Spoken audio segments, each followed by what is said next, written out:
की कसम उस इमाम को जरा करीब से देखिए। जिंदगी के आखिरी अय्याम आए हैं इमाम अहमद रजा के, तबीयत खराब चल रही है, परहेज का खाना खा रहे हैं। एक दिन बैठे हुए हैं और आपके साथ आपके शागिर्द बैठे हुए हैं। इतने में एक बच्चा गुजर हुआ, कहने लगा मौलाना, कहा क्या बात, कहा हमारे घर दावत खा लेंगे। अल्लाह अकबर, इतना सुना मेरे इमाम ने बच्चे की तरफ देखा, कहा बेटे क्या खिलाओगे। उसके दामन में पाक साग था चने का, कहा यही बनवा के खिलवा देंगे। अल्लाह पर बच्चे से आपने देखा, कहा अपनी मर्जी से आए हो या किसी ने भेजा है। बच्चा कहने लगा माँ ने दावत के लिए भेजा है। आपने फरमाया घर में कोई बड़ा नहीं था क्या। जैसे इतना कहा बच्चे की आंख में आंसू आ गए। बच्चा कहने लगा हजरत मैं यतीम हूँ, मेरे सर पे बाप का साया नहीं है, माँ मेरे सहारे घर में रह रही है और इस उम्मीद पे माँ जिंदगी गुजार रही है कल जब बेटा जवान होगा जिंदगी का सहारा बनेगा। कब मेरे बाप का साया सर पे नहीं है। मेरे इमाम ने इतना सुना, आपने बगैर सोचे समझे कह दिया बेटे हमें तेरी दावत मंजूर है, कब खिलाओगे। बच्चा कहने लगा माँ से पूछ के बताऊंगा। बच्चा फिर वापस आया, ये कोई दूर की बात नहीं है बल्कि बिहारीपुर पुलिस चौकी की बात है। उसी ढाल पे वो यतीम रहा करता था। बच्चा फिर सौदा गिरान आया, आके कहने लगा बड़े मौल साहब कहा क्या। मेरी माँ ने कहा है कल दोपहर की आपकी दावत है, कल दोपहर आके हमारे घर पे खाना खा लेना। अब सुनो इमाम अहमद रजा कौन है। अल्लाह अकबर, जब अगले दिन आया है, दोपहर का वक्त आया है, आपने अपने शागिर्द से कहा चलो कल जो बच्चा दावत करके गया था आज उसके यहाँ खाना खाने के लिए जाना है। जब पहुंचे हैं बिहारीपुर ढाल पे आला हजरत, वही उस बच्चे का मकान था। दरवाजे पे दस्तक दी, आवाज आई कौन, का बड़े मौल साहब आए हैं, कल दावत करके आए थे। इतना सुना बच्चा घर के अंदर से एक बोरिया लेकर के आया, टाट का टुकड़ा लाया। लाने के बाद कि आला हजरत की बारगाह में पेश किया, कहा लो मौलाना इसे बिछाओ और बैठ जाइए। घर के आगे स्लिप की जगह पर आला हजरत ने वो बोरिये का टुकड़ा बिछाया है और बैठ जाते हैं। आज का पीर होता तो कहता पहले एयर कंडीशन कमरा चाहिए, एसी लगी होनी चाहिए, गद्दे ऐसे हो कि थकन उतर जाए, चार लोग पैर दबाने वाले हो। मगर सलाम मेरे इमाम तेरी मोहब्बतों के, सलाम मेरे इमाम तेरी अजमतों के। अल्लाह अकबर, बच्चे ने ला करके बोरिया बिछाया है, मेरे इमाम बैठ जाते हैं। अल्लाह अकबर, कौन बैठा है, वो बैठा है जिसके बारे में दुनिया कहा करती है डालती कल्ब में अजमत मुस्तफा सैयदी आला हजरत पे लाखों सलाम, वो बैठा है उस बोरिए पर। अल्लाह अकबर, जब लोग गुजर रहे हैं आला हजरत को देख के कहते हजरत आप यहाँ, मुस्कुरा के कहते थे जाओ तुम्हारी दावत नहीं हमारी दावत की गई है, तुम्हारी दावत नहीं हमारी दावत की गई है। ये कह के आप वापस कर देते आने वालों को। जब वक्त आ गया खाने का, बच्चा अंदर से चने की रोटी लाया है और बेसन की रोटी चने का साग, और लाने के बाद रख दी है आगे। जैसी आगे आई है रोटी, आपके शागिर्द जो साथ थे कहने लगे हजरत जी आप देख रहे हैं ये बेसन की रोटी है, डॉक्टरों का हकीमों का कहना यह है अगर एक लुकमा भी आपने खाया तो ये आपके लिए जहर से ज्यादा खतरनाक साबित होगी।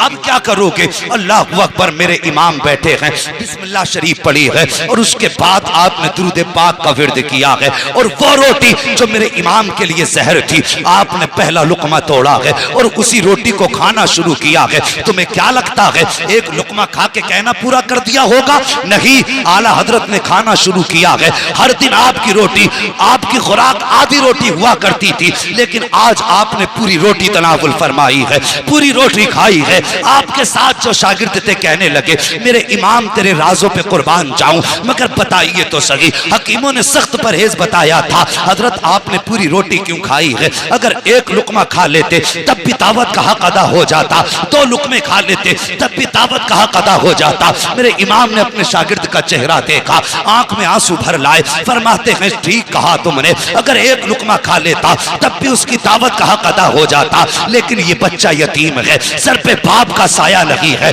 अगर मैं एक लुकमा खाता शायद बच्चे के दिल में ख्याल आ जाता कि हम गरीब हैं इसलिए मौलाना ने एक लुकमा खाया है, और अगर ये ख्याल आ जाता बच्चे का दिल टूट जाता का मौलाना अहमद रजा मुस्तफा का आशिक है और मेरे नबी ने फरमाया है जो गरीब का दिल तोड़ देगा वो मोहम्मद का दिल तोड़ देगा, जो गरीब की दिल जोई करेगा वो मोहम्मद की दिल जोई करेगा।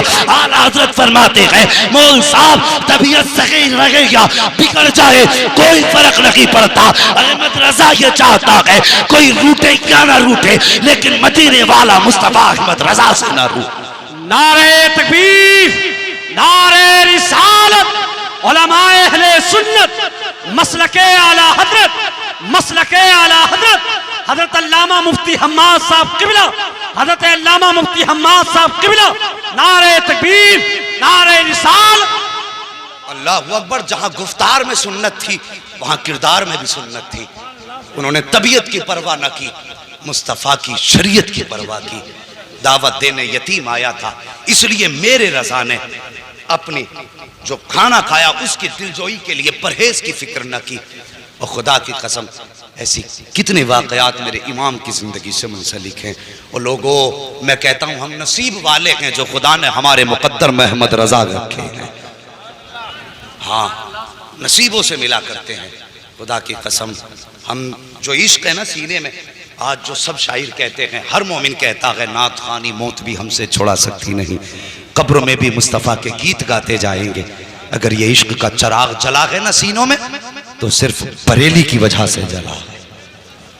हाँ, बरेली की वजह से जला। मैं ज्यादा बड़ी बात नहीं करता, अरबाब मिंबर की तवज्जो चाहिए। बहुत बड़ा चैलेंज करने लगा हूं उन लोगों के लिए जो आला हजरत को मानने से इनकार करते हैं, जो उनके खिलाफ भौंका करते हैं। मैं कहता हूं एक छोटी सी बात, सिर्फ आला हजरत की तसनीफी कारनामे को हटा दो।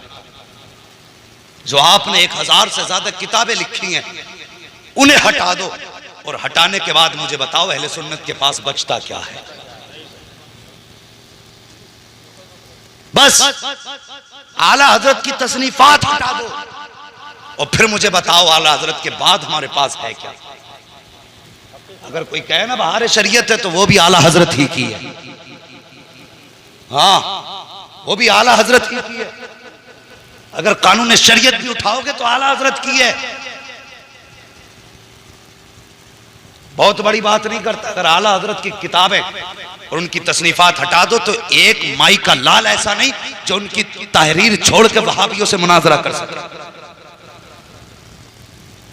ये जो बकबक करते हैं ना आला हजरत के खिलाफ, वहाबी भी जब फतवा देते हैं ना तो फतावे रज़विया पढ़ के फतवा दिया करते हैं। इनके बापों ने ऐसी किताब ना लिखी जो दुनिया की जरूरतें पूरी हो जाती। अगर दुनिया की जरूरतें पूरी होती है ना तो आज भी खुदा का शुक्र है इमाम अहमद रजा की चौखट से पूरी हुआ करती है। तो हम मुकद्दर पे नाज ना करें, खुदा ने हमें इमाम अहमद रजा जैसी दौलत अता फरमाई। हाँ, जवानों आला हजरत से भी प्यार करो। और हम सिर्फ आला हजरत से इसलिए प्यार करते हैं कि आला हजरत ने हमारा हाथ पकड़ के मुस्तफ़ा के कदमों तक पहुंचाया है। हाँ, ये उनका एहसान है हम पर। बस अल्लाह करीम मेरे बोलने में अमदन साहब लफ्ज़न जो लफ्ज़ें ख़ताएँ हुई हों, मौला करीम उन ख़ताओं को माफ़ फरमा दे। हाँ, और मैं बात कह दूँ, जब कोई गुनाह सरीही हो जाता है तो फिर उस गुनाह का इजहार करके तौबा लाजिम होती है। हाँ, अभी एक साहिब की ज़बान से जुमला निकल गया था कि हम अगर नेकी भी करते हैं तो अल्लाह की मर्ज़ी से और गुनाह भी करते हैं तो अल्लाह की मर्ज़ी से।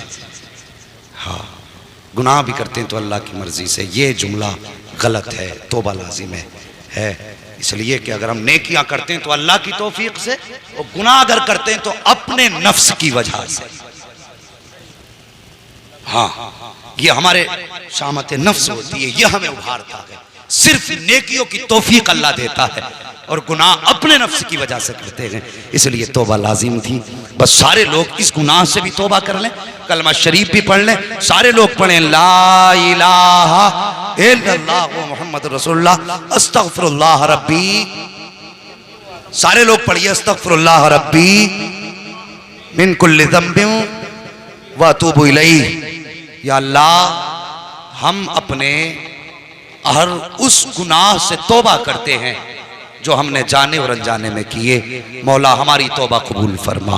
बस जो हुए गलत उनको माफ़ फरमाए रब्बे कायनात। ज़िंदगी ने दिया साथ तो फिर होगी मुलाकात।